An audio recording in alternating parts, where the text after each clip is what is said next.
আজকে কোনো বই নিয়ে কথা বলবো। আজকে যে মানুষটাকে নিয়ে কথা বলবো তাকে বলা হয় সাসপেন্স বা থ্রিলারের জন্ম। আজ তার জন্মদিন। কি বুঝতে পারলে না কাকে নিয়ে কথা বলছি? আমি কথা বলছি অ্যালফ্রেড হিচকককে নিয়ে। তবে আজ সাইকো, ভার্টিগো বা দ্য বার্ডস না, আমি কথা বলবো তার 5টি কম পরিচিত সিনেমা নিয়ে। এবং শেষে থাকবে একটা বোনাস পয়েন্ট, সেটা কিন্তু মিস করো না। প্রথমটি হলো রিয়ার উইন্ডো।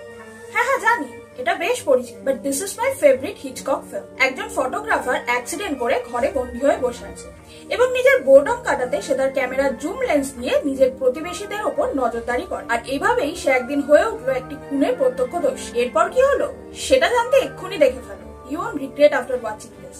দ্বিতীয়টি হলো ডায়াল এম ফর মার্ডার। নিজের স্ত্রীকে খুন করতে এক নিখুঁত প্ল্যান আটেন এক ভদ্রলোক, কিন্তু একটা টেলিফোনের রিং সবকিছু ওলটপালট করে দেয়। শেষ পর্যন্ত কে খুন হলো জানতে খুব আগ্রহ হচ্ছে? তাহলে ঝটপট গিয়ে সিনেমাটা দেখে ফেলো।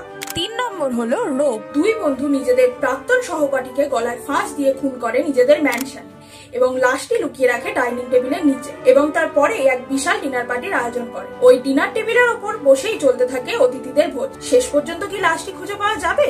কি মনে হয়? 4 নম্বর হলো রেবেকা। এই সিনেমাতে কিছুটা গথিক হররের ছোঁয়া পাওয়া যায়। এক মহিলা একজন উইডোর ভদ্রলোককে বিয়ে করে চলে আসেন তার ম্যানশন, কিন্তু তারপর থেকেই শুরু হয় যত ঝামেলা। ভদ্রলোকের প্রথম স্ত্রী অনেক আগেই মারা গেছে, কিন্তু তার ছায়া যেন সারা বাড়িময় অনুভব করতে পারে এই মেয়ে, যেন সে তাকে কিছু বলতে চায়। কি এমন কারণ যে এই মৃত স্ত্রীর আত্মা বাড়ির মায়া ত্যাগ করে যেতে পারছে না? 5 নম্বর মার্নি এক সুন্দরী নারী যার হাসির পিছনে লুকিয়ে আছে ভয় ও প্রতারণা। সে শহর থেকে শহরে ঘুরে বেড়ায়, চাকরি নেয় এবং হঠাৎই একদিন অদৃশ্য হয়ে যায় চুরি করা টাকা সঙ্গে। কেন সে এরকম একটা জীবন বেছে নিয়েছে? শৈশবের কোন অন্ধকার স্মৃতি তাকে এইভাবে তাড়িয়ে নিয়ে বেড়াচ্ছে? কমেন্ট করে জানাও এর মধ্যে কোন সিনেমাটি তোমরা দেখে ফেলেছো এবং কোনটি তোমাদের ফেভারিট হিচকক ফিল্ম। এবার আসি বোনাস পয়েন্ট।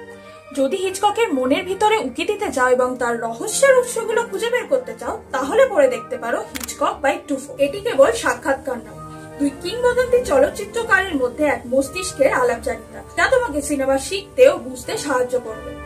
এই বইটি পড়লে তুমি বুঝতে পারবে কেন হিচকককে মাস্টার অফ সাসপেন্স বলা হয়। তাহলে দেরি করছো কেন? যাও গিয়ে সিনেমাগুলো দেখে ফেলো।